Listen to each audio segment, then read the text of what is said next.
এই 1 ঘন্টা হলো খাইতে বইছে দেখছে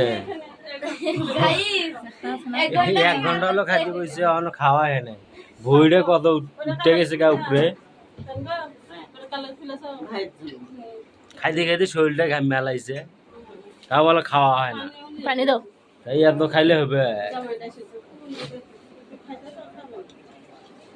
আল্লাহ দেখছেন গাইস যে খাওয়া খাতিছে মাছ নিছে একটা মুরগি গোস নিছে 2-4টে 4-5টা গোস মরা 6টা খাইলো আছে অন্য 3টে এটা রান্না আছে সাথে বিয়ে করে না জানে দিদি ভাই ঠিক আছে কি কইতা কি খাইলে আমি কমা তুমি না কইতা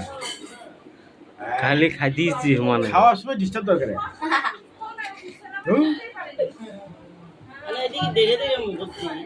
দূরা ঝড় না